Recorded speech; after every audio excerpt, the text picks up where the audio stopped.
बायने की थाली। जानवी की जुबान पर बचपन से ही हजार सवाल और मन में हर चीज जानने की उत्सुकता रहती है, जिस वजह से वो अपने भाई की शादी में चल रही रस्मों के बीच भी मम्मी से सवाल पूछने लगती है। मम्मी, जब लड़की वालों ने आपको अपनी इतनी बड़ी लड़की दे दी, तो फिर भी उनसे सामान लेना गलत नहीं है क्या? इस पर कोई भी जानवी की बात का जवाब नहीं दे पाता और उसे इग्नोर करते हुए रस्में निभाते रहते हैं।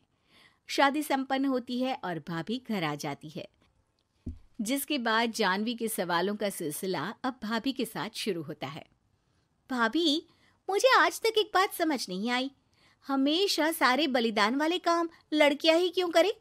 मतलब अपना घर, परिवार, दोस्त, पुरानी जिंदगी सब कुछ छोड़ लड़कियां ससुराल आए, फिर वहां सबका दिल जीतने की कसरत भी वही करे, और लड़कों का क्या? बस तैयार हुए, दूल्हे बने और दोबारा अपने घर आकर बैठ गए। दीदी, मैं ससुराल में हूँ, जवाब कंट्रोवर्शियल हो जाएगा, इसलिए आप अपने ये दुनिया हिलाने वाले सनसनीखेज सवाल अपने पति से करना, क्या पता वो जवाब दे पाए। भाभी की बात पर हंसते हुए जानवी वहां से चली जाती है। कुछ दिनों बाद उसकी शादी कबीर से हो जाती है। अब ससुराल में कुछ दिन तो जानवी किसी से कोई सवाल पूछे बिना रह लेती है, पर फिर एक शाम दरवाजे पर खड़ी सास को बुजुर्ग भिखारी पर चिल्लाते हुए देख लेती है। अरे मुझे पता है तुम सबके पास खूब पैसा होता है, पर फिर भी हम जैसे शरीफ लोगों को परेशान करना होता है, और फिर जब कोई पैसे ना दे तो तुम उसका खून भी कर देते हो। क्रिमिनल होते हो तुम सबके सब। अब जाते हो यहाँ से या पुलिस को बुलाऊं? ये सब देख अब जानवी खुद को रोक नहीं पाती। मम्मी, वो आपसे भीख नहीं, खाने की मदद मांग रहे हैं और आप उन पर इस तरह से चिल्ला नहीं सकती। आखिर ये भी तो एक इंसान है, और वो भी आप और मुझसे उम्र में बहुत बड़े। बाकी किसी चीज का नहीं तो कम से कम उनकी उम्र का ही ख्याल कर लीजिए। बहू का ऐसा रूप देख सास को तो जैसे शौक ही लग जाता है। जानवी भिखारी को खाना देकर वहां से भेज देती है, लेकिन इसके बाद से ही सास का उसके प्रति रवैया बदल जाता है। मुझे तो लगा था बहुत शांत बहू लेकर आई हूं, पर ये तो पूरी ज्वालामुखी निकली। अरे इतने दिनों से ये रंग क्या एक भिखारी के सामने अपनी सास की इज्जत उतारने के लिए छुपा कर रखे थे? और कौन से रंग बदलना सिखाकर भेजा है तेरे माँ बाप ने तुझे? मम्मी जी, रंग का तो पता नहीं, लेकिन मेरे मम्मी पापा ने मुझे हर ढंग में गलत के खिलाफ खड़े होना जरूर सिखाकर भेजा है। बहू का जवाब सुन सास गुस्से में वहां से चली जाती है, जिस पर पीछे खड़ा सब कुछ सुन रहा कबीर जानवी के पास आता है। जानवी, मैं मानता हूं तुमने जो किया अच्छे के लिए किया, पर मम्मी से ऐसे नहीं बोलना चाहिए था। अब उन्हें मनाने की जिम्मेदारी तुम्हारी ही है। पर मैं कैसे? मुझे तो कुछ भी पता नहीं है। तो उसके लिए मैं हूं ना।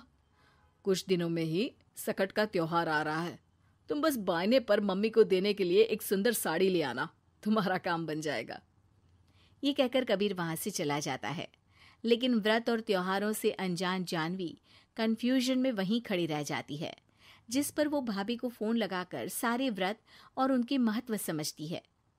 और उन्हें जानने के बाद वो बायने की साड़ी तो खरीद लाती है, लेकिन इसी के साथ उसके मन में अब नए सवाल पैदा होने लगते हैं। इसी तरह सकट के व्रत का दिन भी आ जाता है। हे भगवान, एक तो सुबह से भूखी, ऊपर से ये सवालों के बुलबुले पेट में उठकर और तहलका मचा रहे हैं। अब क्या करूं, किससे पूछूं? जानवी अपने आप से ये सब बोल ही रही होती है कि सास और कबीर उसके सामने आ जाते हैं। बायने और पूजा की सब तैयारी कर ली? हाँ जी, वो तो कर ली, पर क्या पर? फिर कोई सवाल है? पूछ लो, कहीं पेट में उसे रखे रखे एसिडिटी ना हो जाए। ज्यादा कुछ नहीं, बस पूछना था कि जब ये व्रत बच्चों और दाम्पत्य जीवन की सुख शांति के लिए होता है, फिर इसमें व्रत सिर्फ हम लेडीज ही क्यों रखती हैं? हिस्सेदारी तो दोनों की होती है ना? जानवी की बात सुन इस बार तो सास भी सोचने पर मजबूर हो जाती हैं। ये तो मुझे नहीं पता और ना हमने कभी किसी से पूछा, बस जो बड़े बुजुर्ग रिवाज बना गए वही चल रहे हैं। इसकी भी कोई वजह जरूर होगी। अच्छा, और ये बायने की वजह? अब बायने से तुम्हें क्या दिक्कत है? नहीं नहीं, दिक्कत कोई नहीं है। बस सोचती हूँ कि अगर व्रत बच्चों या पति के लिए होता है तो हमेशा हर चीज का गिफ्ट सिर्फ सास को ही क्यों मिलता है? अरे पति के नाम पर व्रत है तो उन्हें, और बच्चों के नाम पर जो व्रत है उनमें बच्चों को क्यों गिफ्ट नहीं दी जाती? जानवी का सवाल सुन इस बार सास भड़कने के बजाय शांति से उसका जवाब देती है।